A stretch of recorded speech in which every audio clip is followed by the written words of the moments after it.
Today's episode tackles the subject of addiction. If you're suffering from addiction, there are solutions available. We've compiled resources for you on our website, rubinoshoes.com/hope. This episode is presented by Rubino Shoes and Demex Air. She just asked me, like, so why do you drink? And I was like, oh, because it's fun. And she's like, okay, and? And I was like, and, I like to have fun. And then it was just so, like, shallow. And I was like, okay. She's like, okay, just journal on it. And I didn't do it. And I was like, I don't need to. I was defensive. I was like, what are you saying? You drink wine, And she was like, yeah, but, like, yes, I drink wine with intention. And it really, like, opened up my eyes, like, oh, that's possible. You can drink and not get completely trashed.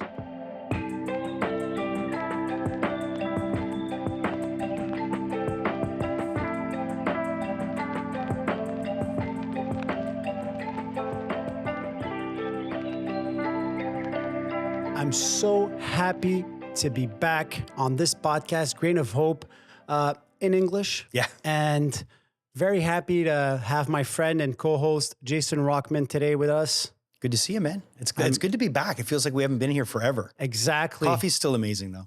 Thank you. I appreciate that, And also Jean-Claude. Hi. How are you, Jean-Claude? I'm really good, and I'm happy to be with you guys and girl. Jean-Claude brings the peace and love to every conversation, and I bring the fire. So I really appreciate you. And guys, today we're lucky to have this young woman who is in recovery. She's started this path. Well, she'll talk about it.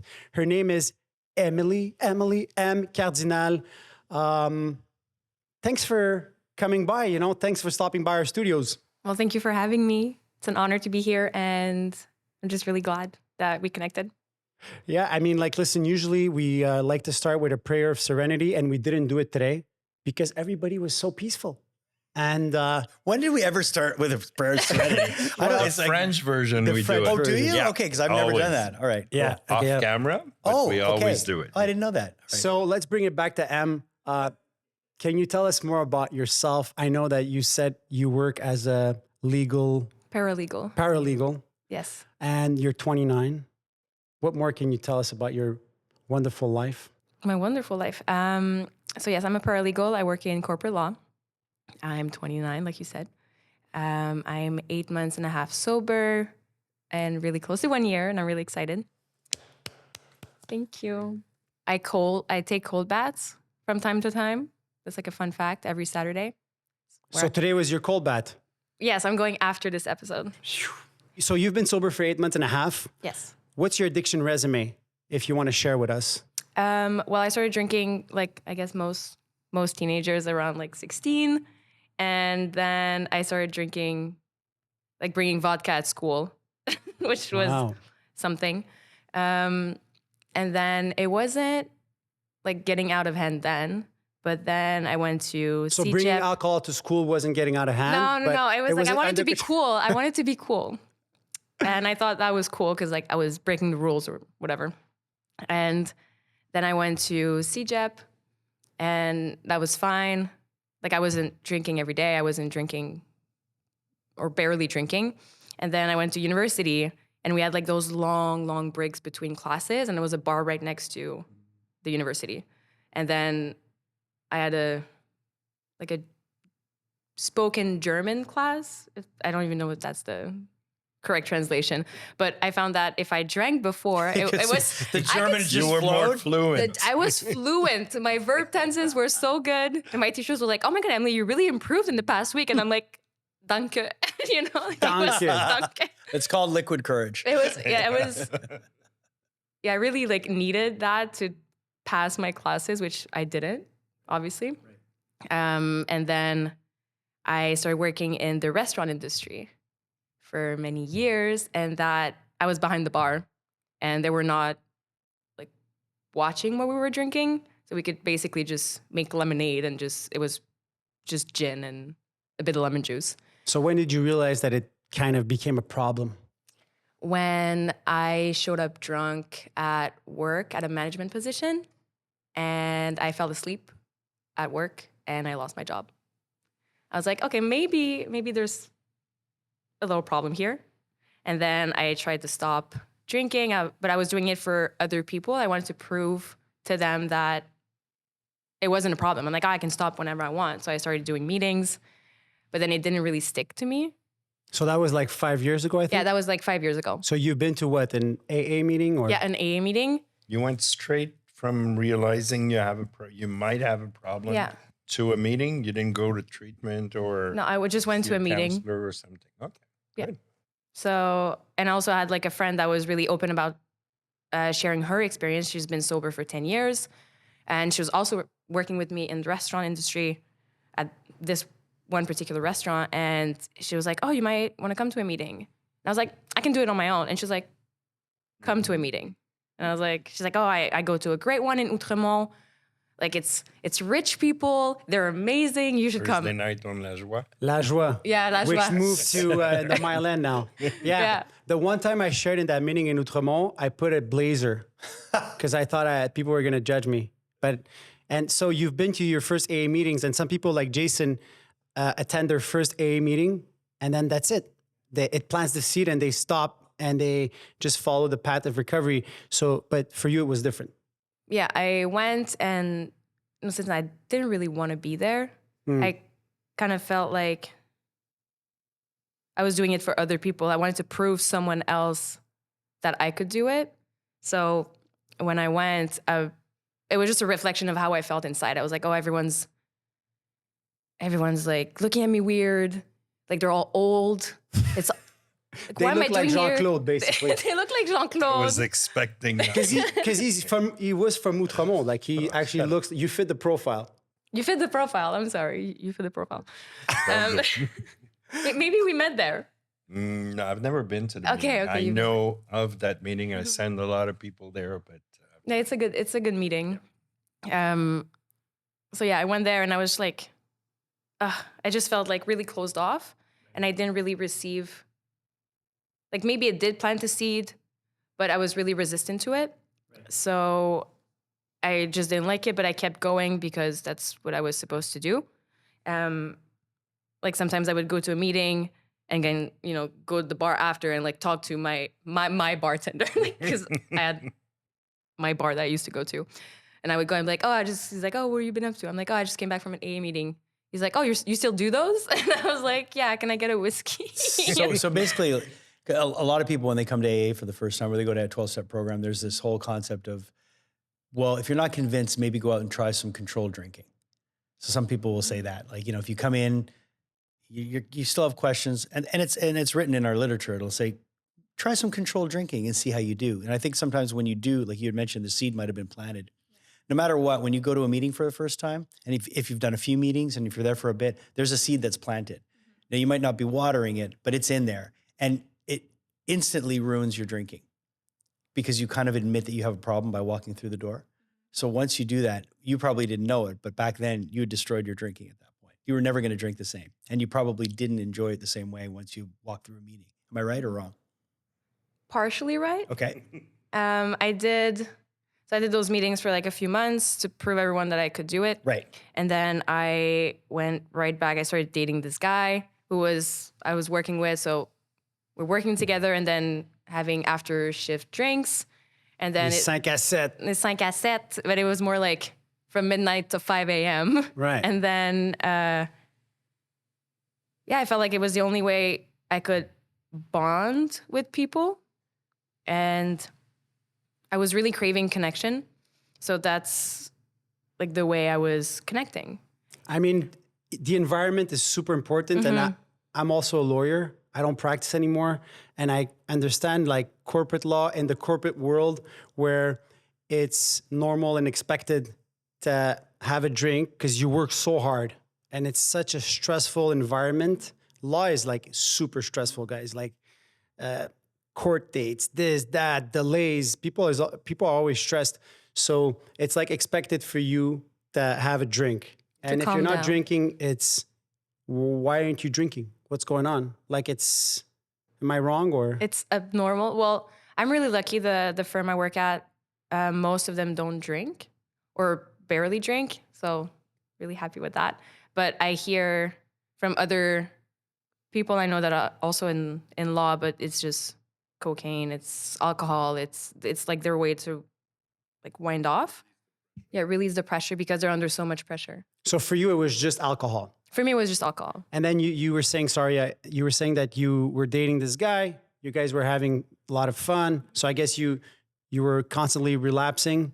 Constantly, like every day. And then, like, you know, it's not when you base your relationship on getting drunk or like getting high or whatever, it's not the best foundation. No. So like as soon as, you know, we'd be sober, I'd be like, we have nothing in common besides drinking. So that lasted for 3 years, and it was like on and off, just like drinking. And at some point I told myself I was not going to say this, but I'm going to say it.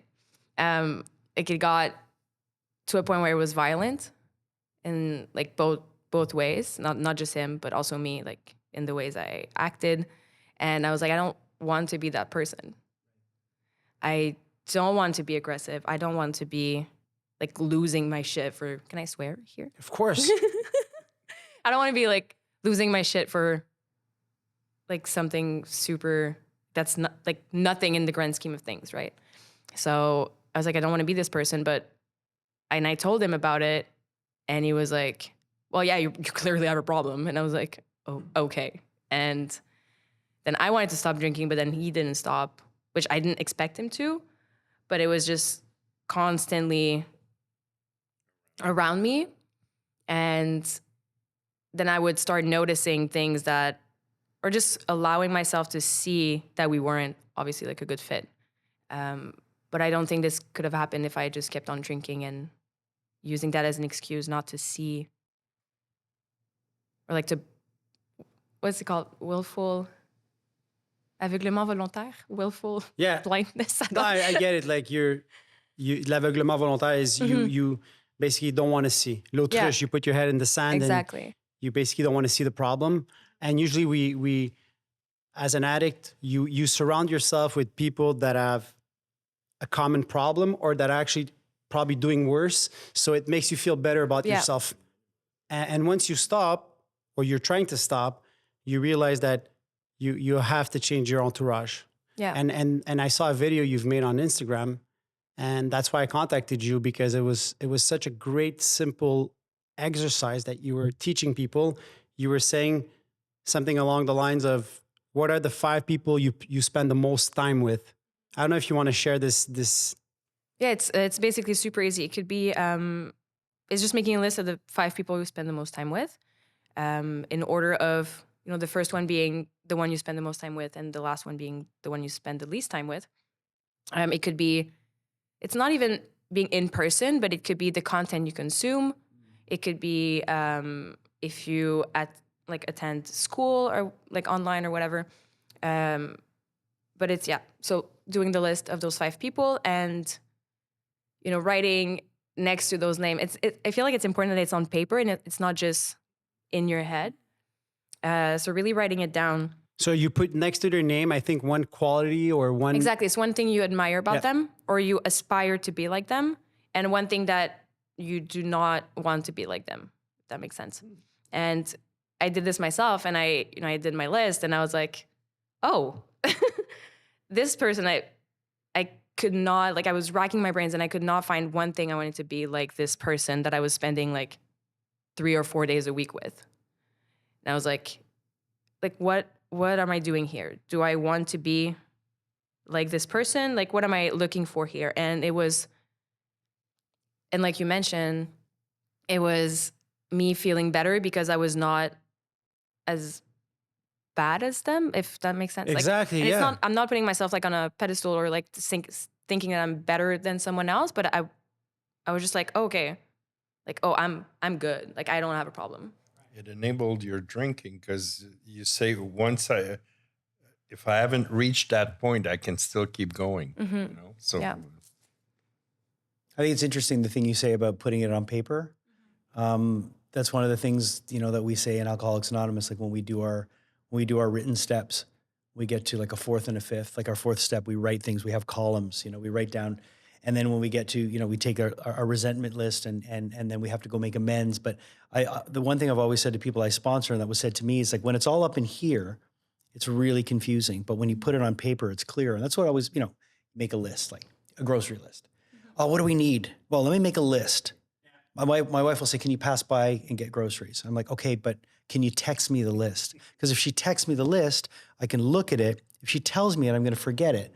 But it'll all be up here. But when you visualize something, when you see it, it's so much clearer. And that whole exercise of doing it's almost like a friend inventory, you know, and saying like, oh, what do I love about this person? What I don't dislike about this person? And you can even probably go further with it and saying like, how does this person make me feel? Or how do I make this person feel? Yeah, I've done that too. And yeah, so it's actually really smart because we do what we consume is what we are. And a lot of people will say like, you know, if you're constantly scrolling, if I take your phone and I go on your Instagram feed and you go on my Instagram feed, yours might be very different. Like if you go through mine, it's going to be music. It's going to be pop Yoga culture. girls. It's going to be Buffalo Bills. It's going to be all this stuff. and then I'm going to look at yours and it's going to be like, oh my God. And it's so different, you know? So I think it's actually really interesting that you do that. But we are the sum of the 5 people we spend the most time with. That's the concept. That's the concept. And I love that. And I love your mindset. So you were talking about your relationship that was kind of toxic. So then finally what happened? You decided to get out of this relationship? Yeah, I decided to get out of the relationship about like 2.5 years ago. And like, obviously it was tough, but I think it's the best decision I've ever made. Besides stopping drinking. So 2 years and a half. 2 years and a half. And what did you do at that point? I hired a mentor. Not specifically for drinking, but it was more like spiritual and connecting back to myself and connecting to a higher power and all of these good things. But then I was still drinking a lot, and I opened up about it like on one of our calls with my mentor, and she just asked me like, so why do you drink? And I was like, oh, because it's fun. And she's like, okay, and I was like, and you know, I like to have fun. And then it was just so like shallow. That makes sense. And then I was like, okay. She's like, okay, just journal on it. And I didn't do it. And I was like, I don't need to. I don't need to justify. I don't need to justify to you. Right. And I was like, defensive. I was defensive. I was like, what are you saying? You drink wine, you know? And she was like, yeah, but like, yes, I drink wine with intention. And it really like opened up my eyes like, oh, that's possible. You can drink and not get completely trashed. Like, but I heard something that really shook me because I consume a lot of content on recovery, and I listened to a video, and the gentleman was saying that when you look at an alcoholic, when you look at an addict, it's not really the alcoholic or the alcohol the problem. There's a suffering. There's something inside that, so basically the alcohol is the remedy to sort of push away that pain. Do you know exactly what it was inside you, or was it just, you know, emptiness, not being connected? What is it that brought you back to the drinking? Because you're saying it was fun, but it was no longer fun. So there was something that was bringing you back. I think that deep down it was that I didn't love who I was, and I didn't love myself at all. And that's what I wanted to like numb. And it's only when I started really connecting back to myself and accepting like my shadow and all the bad things that I've done that I realized like, oh, like, yes, you can do you can do bad things. And when I say bad things, like prostitution or cheating or things like that, like you can do it. Not acting against your values. Yes, exactly. Yes, exactly. But it's not because you do one bad thing that you are bad inherently. And I think it was realizing that you can do good, it doesn't mean you're a good person. And you can do bad, it doesn't mean you're a bad person. Like, we're all a mix of both, and it doesn't define who I am.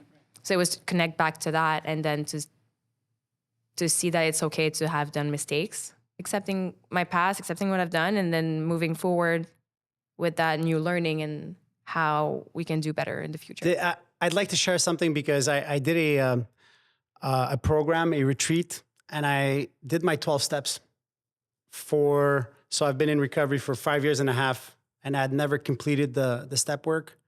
And I realized some of the things I was kind of brushing off, I was pushing down. I worked on everything that was exterior, but I never really went on the inside. And what you're saying really connects, because at the end of the day, I don't think I really loved myself. So what we do is we put a facade, masks, and we pretend everything's good, I'm good. Sometimes this confidence, which looks like, you're arrogant, is mostly to cover up for your lack of, what's the word? L'estime. You feel like you have no self-esteem. Thank you. And the only thing that can help you recover is finding true love. And true love is within. So that's one thing I didn't comprehend before, is I thought true love is when you actually love somebody till death do us part. But true love starts with loving yourself, accepting yourself, doing things for yourself, and then perhaps you could love someone else. So through your path, I really see a lot of myself. And so you were in a toxic relationship, you leave the relationship, and then you try to connect with yourself first before, I guess, you can enroll in another relationship. And what most people do is they just keep rolling. They're just switching, and they connect to other human, not to feel, because that's also addiction. Yeah, but that's the definition of addiction. It's like trying to find something outside of yourself to fill a void, And that's why addiction is not alcohol, drugs. It's sex, it's food, it's gambling, whatever. I have 14 addictions, by the way, 14. I did the list. My phone being one of them, food. So yeah, you just switch them around, but they always fill that void. Like one guy told me, do you always put like music on and the TV's always on? And I go, yeah, because you don't want to feel yourself. Mm-hmm. So you want to always numb. Like there's always something going on. I'm always with my phone. I was willing to cut my left hand and replace it with my iPhone. So you realize that my problem is not alcohol. My problem is not drugs. Addiction. It's when I always say that thing about alcoholism, like I'm an alcoholic, right? I suffer from alcoholism, but when I take alcohol out of the equation, I have the isms. Mm-hmm. So I've had alcohol out of the equation for 31 years. I'm not going to drink again. I don't want to drink.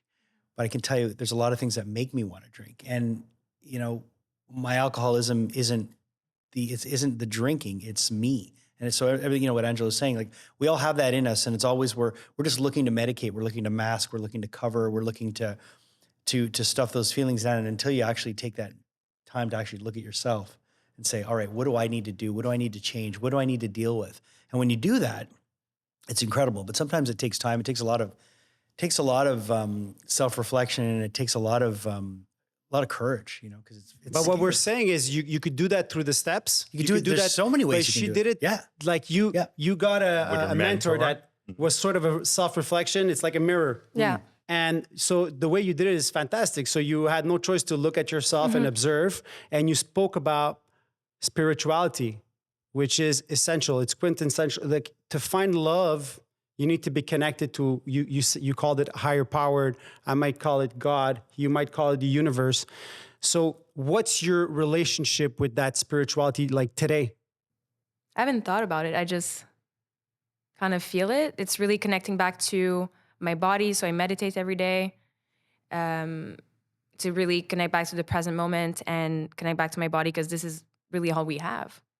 Is the present moment. Like yesterday doesn't exist, tomorrow is not promised, and all of that. So really connecting back to the present moment, and then you can kind of feel the energy, and can feel like the divinity of it all, of just being present now and just seeing it as a gift that like you get to feel it, you get to decide, you get to choose differently today.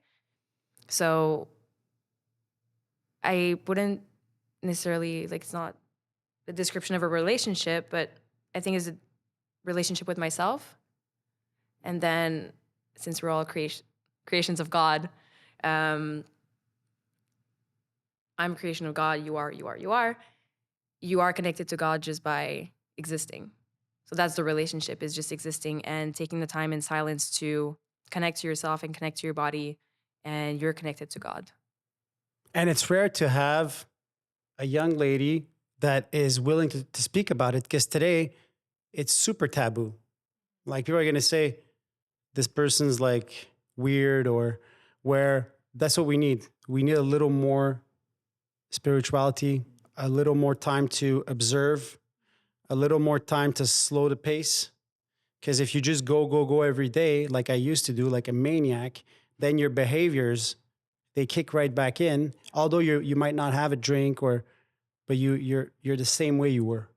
So you got to take a time to say, holy shit, I'm the same guy.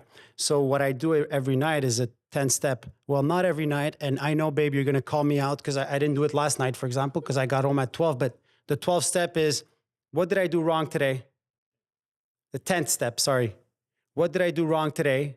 What could I improve tomorrow? What are my gratitudes? What's my goal for tomorrow? And I try to do this every day. And that really connects, because you have no choice to observe the crap that you did today. So you're like, oh, yeah, that wasn't my reaction there. I was impatient. I was in my ego there. And I feel that's part of the daily routine and maintenance that you need to have if you want to be connected to your spirituality. Mm-hmm. And the now, the present. Yeah. And also to get better every day. It's not like it's fine to list it all and say like, oh, today I was impatient because of this, or I got angry because of that. And then if you do it the next day, like, you didn't learn anything. So it's really important to reflect. And You're smart. Thank you. You're way ahead of me in my recovery. I want to ask you, what was so you have the breakup 2.5 years ago, and you've been sober for 8.5 months. Yes. So in between that time and your sobriety date, let's say, what was the catalyst that made you say, enough is enough and I'm done, I don't want to use anymore? What was what made you, what was the thing that brought you to your first sober date? Like your starting date for that? It was really, abstinence? like, I was in school full time during that time. And then I started working at the law firm. I was still working at the restaurant.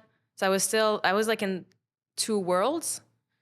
Like, I was waking up at 8 a.m. to work, but then I couldn't get trashed the day before, because then I could not perform at work. And then it's legal stuff. You want to perform, you want to do the right thing, right? Yeah. So I had to diminish or slow down my drinking, basically, when I was working at the restaurant.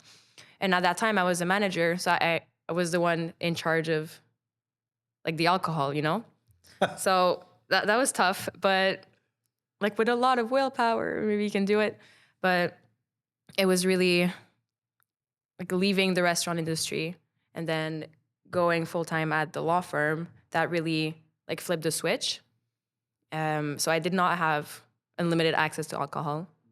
I was drinking alone sometimes. But then I was like, okay, like, am I really gonna drink alone until midnight, have shit sleep, and then wake up at 8 to work and like being told what to do and like write things and like spot typos? No, this is just not ideal. So I really slowed down my drinking. So it was not every day. It was like on the weekends. But then I would get completely destroyed. To make it up for the week. Yeah, to make up for the week that I didn't drink. And I was like, oh, but it's only 2 days out of the week. Like, it's fine, right? It wasn't. And then at some point I was also going to the gym more. I wanted to be like a fitness girly. And I was training 5 times a week, 6 times a week. And I was not seeing the results that I want. I was like, I'm eating right. I'm doing all the things. I'm killing myself in the gym. But I'm just not seeing the results. And at some point in April 30th, of last year, of 2023, I was walking home from the gym and I was so tired because I was hangover and I just did a leg day and I was walking home and it was sunny and I was like, oh my God, this life, what am I doing? I'm so tired. And I was like, I'm going to do a month sober. I was just like on my walk from the gym, I was like, I'm going to do a month sober. That's what I'm going to do. And then this little voice in my head was like, you've never done a month sober. Like, what the fuck So are you when was the talking last about? time you had done a month sober? Never.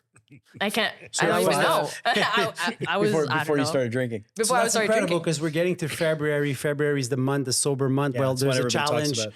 So now it starts with, let's do a challenge. Let's try 30 days. Yeah, it was just a 30-day. And then I had like, this little voice that says like, you've never done 30 days sober. Like, who do you think you are? Like, and like every day I pass in front of like 4 SAQs, it's like, I'm like, what are you, like, you have alcohol at home, you have like a cellar, like, what are you going to do? And I was like, I'm just not going to drink them. And then I went to, I was walking back home from the gym and I had like this nudge, this little like other voice that's like, oh, just make it official, post it on your stories. So in my stories, I found myself like walking home from the gym and I'm just like, hey, I'm going to do a month sober. Let me know if you want to join me. Like drop your name in the little box below. And yeah, we'll just hold each other accountable. And I think 10 messages of people wanting to stop drinking or stop smoking. And I was just like, oh my God, we're like a bunch of people that are going to do this. And I was like, okay, now I really can't drink because I'd be like a liar. So then That's right. so you built yourself, it's almost like you built yourself up a community to hold each other accountable. Exactly. So I did, I was still working at the restaurant at that time, but the schedule came out the next day and I was not working for the next 2 weeks. And I was like, oh, that's really convenient. That's really convenient. I don't want to drink and I'm not working behind the bar, So I didn't work for those 2 weeks. And then I went back to work. I've been 2 weeks sober and I'm behind the bar and I'm just like, ooh, okay. This is fun. And, since I was also managing that night, I was like in charge of alcohol and everything.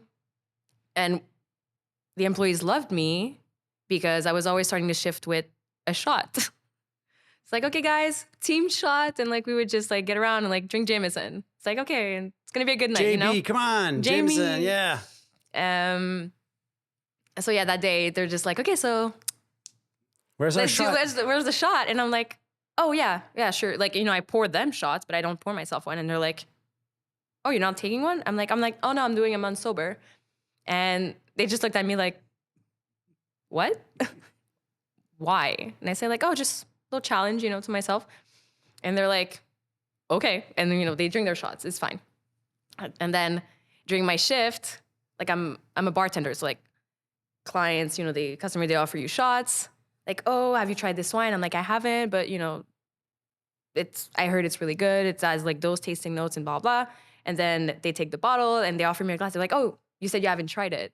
So we'll just, do you want to try it? And they offer me a glass. I'm like, oh, no, thank you. I'm not drinking. And every customer that I told them that I was not drinking, they looked at me funny.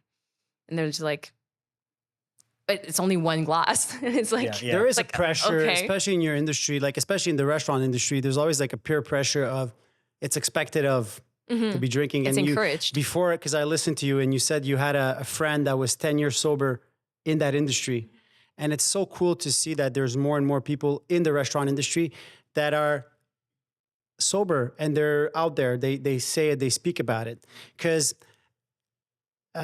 sober is the new cool. Before you needed to drink to be part of the group. And drinking was like accepted and encouraged, and it was something nice and cool.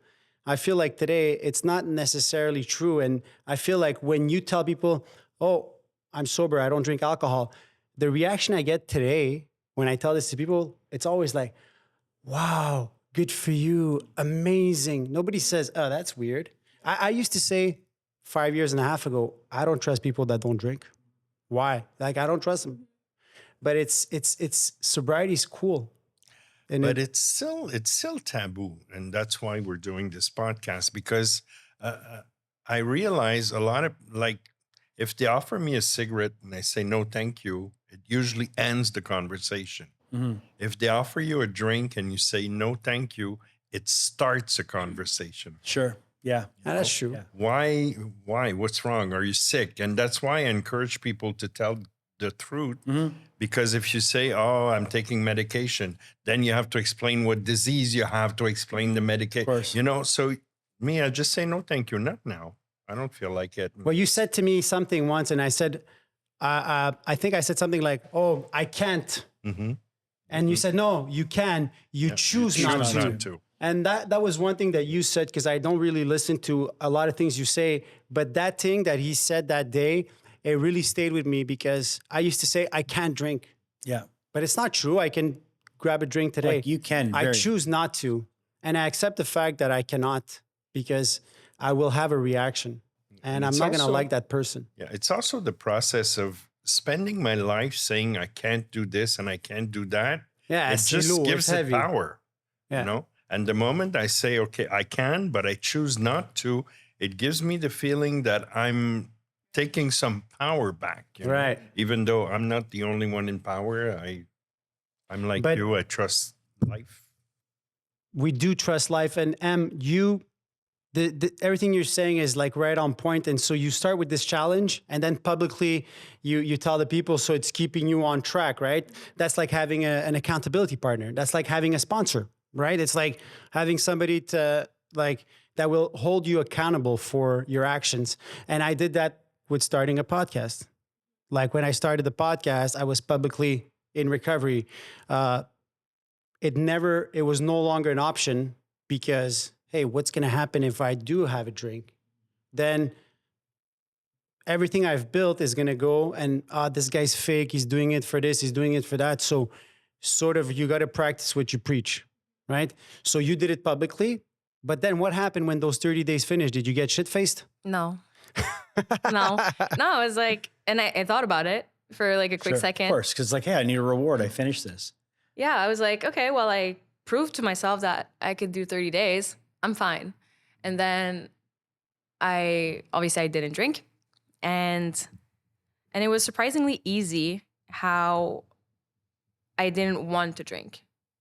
You know, you hear all the stories about people like, oh, it was really hard to stop drinking. But I was so like convinced that I could do it, because I was seeing at that time, I really changed my whole circle. And that helps. That helps. Yeah. Obviously, it helps. But I was surrounded by people, that were building businesses, that were getting into like in amazing shape, and I was surrounding myself with those people. So I was like, okay, instead of seeing them as something I cannot achieve, I'll see it as something that I can achieve, because we're all mirrors of each other. We can all learn from each other, and so seeing that I can reach that level that they have of like dedication and fitness and wealth and all of that, I was like, okay, I can do that. So instead of seeing the only thing that was stopping is the alcohol. I was doing all the right things. I was going to the gym, I was taking the classes, I was working my ass off. But then there was something that was not something I was missing. There was something that I needed to remove to get to that next level. I'm sure many people will connect with what you said, because a lot of people feel like they don't want to stop drinking, but they do see how alcohol is limiting. Like a lot of people tell me, like, I keep self-sabotaging. I'm building all this wealth. I'm doing good. I'm exercising. I started having these great relationships with women or men, and all of a sudden, I fuck it up. I fuck it up. Well, sometimes I have the feeling I'm missing something to reach a certain point. Yeah. And what you're saying is that sometimes it's removing something that you're doing that's stopping you from going forward. But, I like that. But there's one thing that you said, Em. You said you gave yourself a challenge for 30 days, and that's awesome. And if someone's listening today and they fall on this podcast, I'd like to tell them, do a challenge just today. Just today. Don't have a drink today. And tomorrow, like, is another day. Like, that's the program. It's because I've met people like you that wanted to do 30 days, and it looks like a mountain to certain people.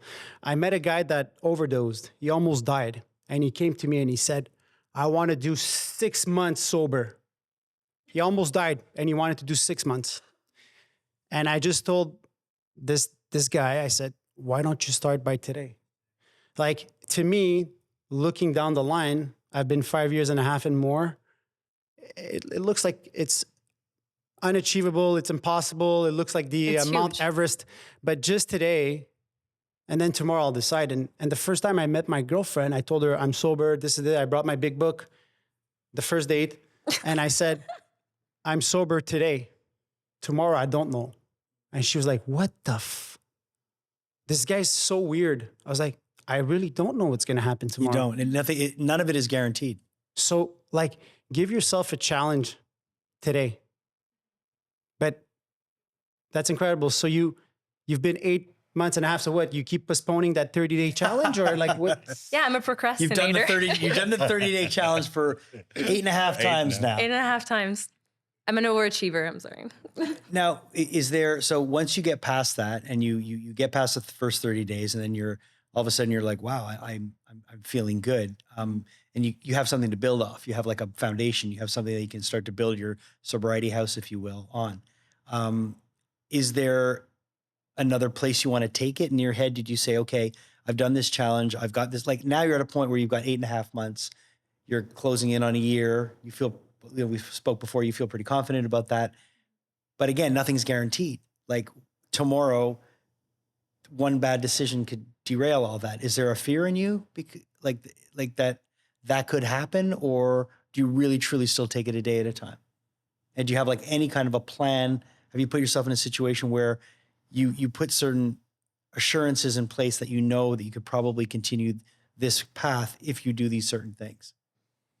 I think it's really, like, I don't like to speak in absolutes at all. Like, I'm not going to say I'm never going to drink again, because like you said, you never know. Right. But I feel very confident that I can do 1 year. And it's not, it's not an absolute goal, but it's really, I'm like, oh, I've come. It's reachable. It's reachable. It's right. And it goes by so fast. Like if I think like a year ago, I was in a completely different spot, and But am I it went by wrong? so fast. Like once you reach a certain level, let's say almost 9 months, it's like you don't feel like starting the meter to zero. So it's like almost like another motivation to say, I've gone this far. Like Why would I've I go done back? 900 meters, might as well do the kilometer. Exactly. Right? So that's how I felt for a long time. And a lot of people say time is not important, your sobriety date. No, to me, it is important, because you see, like, I don't want to start the meter and say, okay, day one, when I'm over 2,100 days today. I don't want to start that meter again. So I'm hoping that that's what will happen to you. But again, we don't know. We don't know what the future holds. So this is why we say one day at a time. This is why you're connected today. This is why you have your own ways of doing it. And if you stop doing the things that you're doing today that is keeping you on that path, then you might. And that's the same thing for me, same thing for Jason, same thing for Jean-Claude. So you're connected. You do those cold plunges. You like to feel. Like to feel something. You could feel something. But what are the other things? You exercise? I exercise, yes. Mainly weightlifting. No meetings at all? No, I do go to meetings sometimes. I have a friend that invited me recently, I think it was like 2 months ago. He was sharing at a meeting in Saint-Sauveur, and he said, you're like, yeah. Yeah, it's a good meeting. It's a good meeting. Apparently, it's a good meeting. Oh, really? Les Nice. Laurentides. So yeah, and me, he said, he's like, I've been thinking about inviting you. If you want to come, I'm sharing that night. And I was like, I would love to come. And it was the first time I went to a meeting in 5 years. And then my experience was completely different. I was also, I think, 6 months sober. And I was really at peace with my decision. I was doing it for me. So I went there, and I thought everyone was so nice. And the old men were so nice, And They weren't weird. they weren't weird. Yeah. No, because guys, you have to be careful, especially if you're a woman. There are men that don't have good intentions in meetings too. And if you didn't have a good experience the first time you went to a meeting, I don't know where that was, Outremont or whatever, perhaps you go to another meeting. And Saint-Sauveur is a great option. There's so many other meetings that are fantastic for people like us. Let's call it this way. And do you think you're going to keep on attending those meetings? Was it I think it's an AA meeting or CA? AA. So you think you'll keep attending some meetings once in a while? Maybe once in a right now I go about like once or twice a month. That's good. Just to, meet some people. And I made connections and I have, friends sharing. So I want to go like encourage them. The meetings that you go to once or twice a month, are they always the same? Always the same. Like you consider them like a home group? Like that's... I wouldn't say it's a home group because it's a big meeting. It's the one in Laval on Sundays. It's a big meeting. I've talked to a few people, but I wouldn't consider myself like my home meeting. I don't feel like I have a home meeting or one But that the I feel more. fellowship and the feeling that you're part of a group for us is really important. So at least you know that exists and it's there. So you know that if ever you have or you're not connected, that option is there. And you know what? It's always free. You could walk in, there's coffee, and for sure you can't walk out of a meeting feeling worse than you did walking in. So for me, I used to go to meetings when I'm not feeling good, and I stopped doing that. I try to go to meetings when I'm feeling amazing to also give hope to people that, because if they were only like me going to meetings when things are shit, I would have went to that first meeting and everybody's like depressed, upset, mad, violent, aggressive, and I would have walked right out. So I feel like you're doing great. Once in a while, like when we go back and we try to do something for others, such as going to a meeting and telling people, I'm good. I'm doing better. This is amazing. Life is beautiful. Well, you can't keep being a taker. You have to be a giver once in a while. That's the thing. So that's what brings me to my next question, or one question I wanted to ask you is that for a lot of us in AA, and I can only speak on AA because that's how I got sober. But for at least for me in recovery, a big part of it is once I get everything that I need to stay on this path, I've got to show someone else how to do it. So is there anything that you do where you try, like I know, posting, so, have maybe sharing your experience and sharing your way of doing it, like, the 5 people in your life and making that focus on what's good, what's bad. Is that kind of your way of giving back through social media, through your platform? Is that a way you would look at it as almost like sponsoring somebody? Yes. Maybe not sponsoring because there's... But it's more like, to simplify it, more like carrying a message. Yeah, carrying the message and saying like... Because I feel like everyone I saw that was sober were not people I could relate to. Yeah. So often it was men or like older men or just people I could not relate to. So I was like, okay, I can be myself and share, and maybe another woman in her 20s is going to see me and be like, oh, I can resonate with that. I can see myself in Emilie. Can you see the hair on my... I'm getting an emotion because that's exactly why we started this podcast. It was like, hey, let's change the perception and the faces of, like, I tell people, like, this is also the face of an alcoholic. People see you as, oh, you're successful, like you don't have a problem. Well, thank you for sharing your experience, because you're telling other women that it's normal to feel that way because you felt that way. And yes, there are solutions. And yes, it's possible to live without drinking yourself to bed every night. It's possible to be happy, connected. So yeah, what you're doing is super important, and just keep doing it. Like, just do it your own way. Don't listen to people that tell you you need to be doing your steps. You need to be follow your steps one day at a time. Keep on sharing your stories on social media. By the way, Em Cardinal, that's her IG. Like, follow her, see what she does. It's amazing. It's all about mindset and giving a bit of hope to people that it's possible. Keep doing it. Thank you. You're pretty amazing. I wanted to go back to your bath, your cold bath. Yes. Cold plunge. Cold plunge. You were talking even before you came to a meeting and was exposed through the steps to a spiritual vision of recovery. What do you find in your cold bath? Peace. Found a lot of peace. It's really Through pain. through not feeling my toes. But there's also the community aspect. Okay. Because the one we do. So did you do it in a group with how do you do it? Because like I know there's like I've done cold water therapy. I stopped doing it once it got really, really cold, because a cold shower in June is a very different beast than a cold shower in January. Yes. And I was all like, for about 5 months, I don't know if I told you this, but for about 5 months, I was doing full cold showers, no hot water. Oh my and I God. felt amazing. Because a friend of mine in California had been But doing if it for we 3 have, years. we're lucky enough to have hot water. Why would I put myself but listen, through this? because I'm telling you, Mental toughness. I felt really good. But then once it started getting below freezing and I did a cold shower in December, I mean, just the top of my head Yeah. from the cold water felt numb. And you have no hair. And I have no hair. It was a whole different thing. So I realized that I hadn't plunged. I've never plunged. So tell me, do you plunge like with a group of people? Do you do it at home? Like, I want to know about your plunge, your plunge So- setup. I do it with a group of people. Okay. We meet every Saturday and we go in the St. Lawrence. Oh, you do? Okay. We do it okay. outside. Okay, so you're We do that it kind of person. outside. All right. So right now it's, let's say it's minus 20 Minus- degrees. Yes. So where do you do it? At Verdun Beach. Okay, not far from me because I'm in Villamard. Yeah, dude, this We're is gonna talk because I might Yeah. want to come with you. All right. Yeah, okay. come. So tell me. So every Saturday we meet, and there's this guy. His name is George. He leads the whole thing. So he's there every Saturday. Hi, George.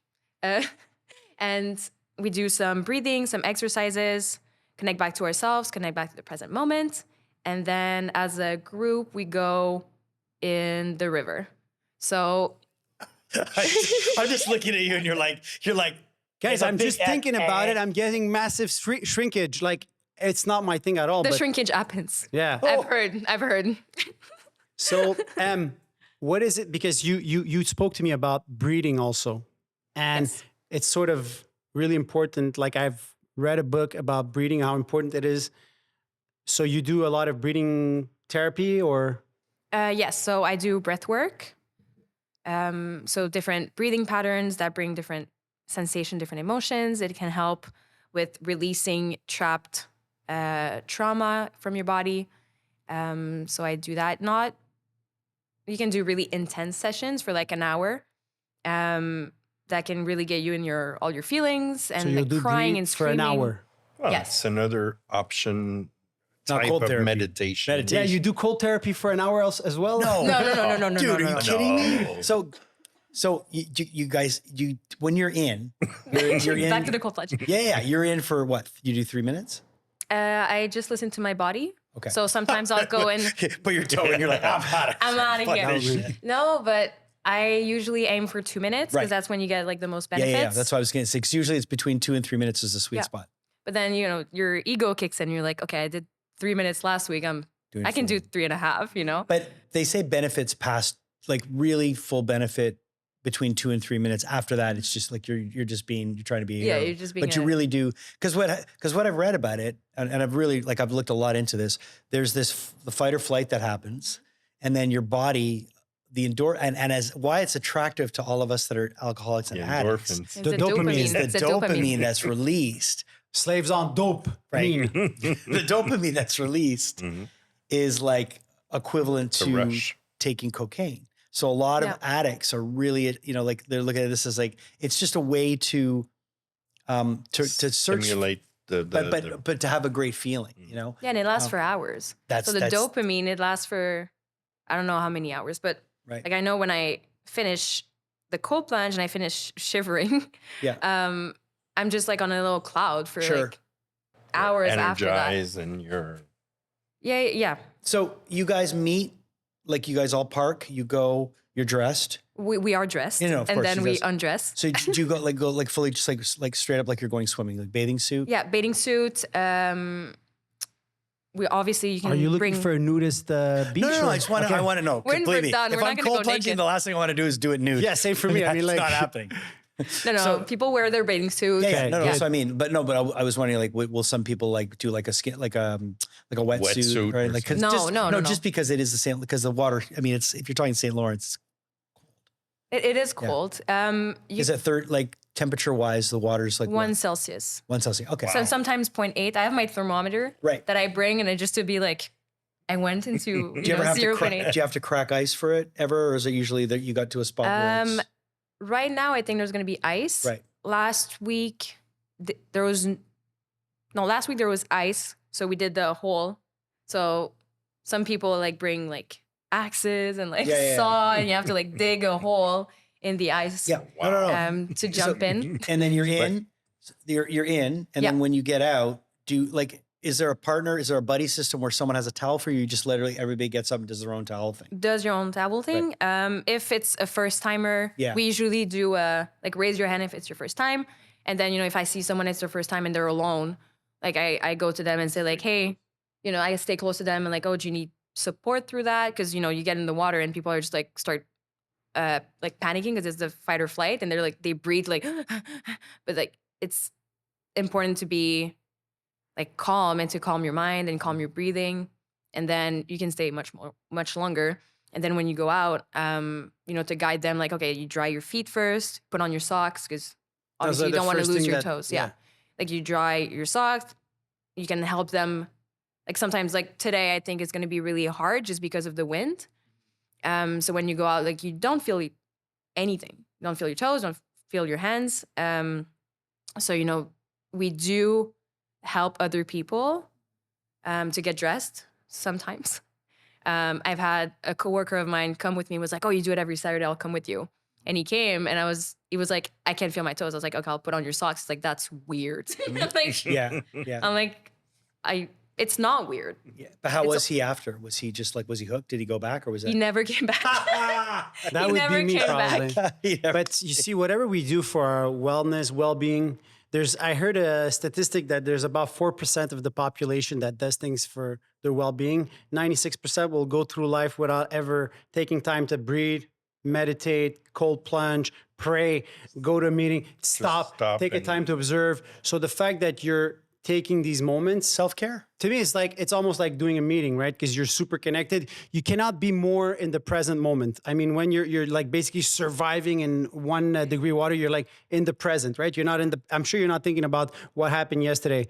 You're really in the present. So it's incredible. I'm not going to participate, but keep on doing it. I will. Jason will come and join you. Because I've been at the point where I've been looking into, because I enjoyed the cold water, the cold shower so much, I've been looking into getting a cold plunge at home, but they're so expensive. And then there's the other ones, but this idea of coming and trying it, no. It's a really different ballgame to plunge than to do the showers, and also to plunge and go back in your house where it's warm versus where we are now.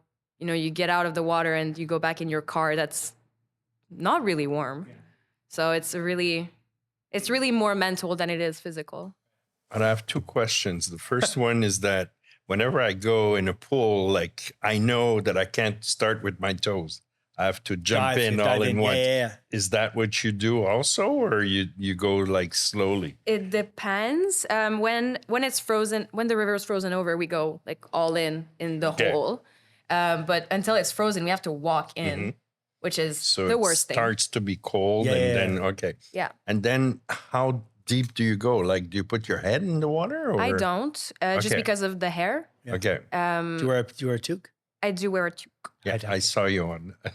Yeah. Well, I'm going to check that I wear a hat, I wear gloves. So you go up to your neck? Some people go up to their neck. Okay. Some people dunk their heads. I go, as long as my heart is below water. Right. That's how I do it. I don't put my hands in because then I can't get dressed. My hands are just frozen and I can't get dressed. So it's just like more of a practical thing. I've been told recently by someone that I wasn't a real one because I wasn't putting my hands in, and I was like, okay. Wow. You're not a real one. You're going into a river. Guys, what minus 15? How could you not be a real one? Whatever you do on the internet, Yeah. there's always someone to criticize, and the people that often criticize are the ones that don't do anything. Are sitting at home with a fireplace. It's been already 1 hour. Already. And it was such an interesting conversation. I don't know about you guys, but honestly, such a smart young lady. And it was really inspiring. I love the fact that you were very vulnerable and honest about your recovery path. A lot of people who work in your field don't really want to talk about their struggles. And I feel like that's what's beautiful. Let's change the faces. Let's say, hey, if you're suffering today, there are solutions, and you're an example of that. I hope you're going to follow that path and you're going to keep challenging yourself.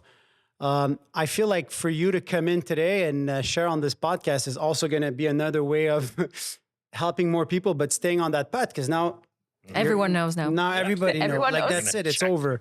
So, any closing statements, things that or something that we didn't talk about that you'd love to speak about? I think it's important to remember that it's like we learned how to cope with alcohol or other substances, but I feel like it's also important to change the way we think and think it's possible to relearn something new. So yeah, it's a learning process. I'm gonna come cold plunge with you. Amazing. I'm so into that. Like I'm so into that. Excited to have you. It's going to be great. Me, I'd really like to be invited the day you decide to celebrate your 1-year cake. Yes. Let us know, please. Of course. I want Thank to follow you. your path. Gonna very come and eat inspiring. cake. I will. I mean, it's important to take your 1-year cake, even if you're not a constant, like you don't go to meetings every week or every day. It doesn't matter. Just celebrate it. Just to show that, and you're celebrating because it's a huge milestone.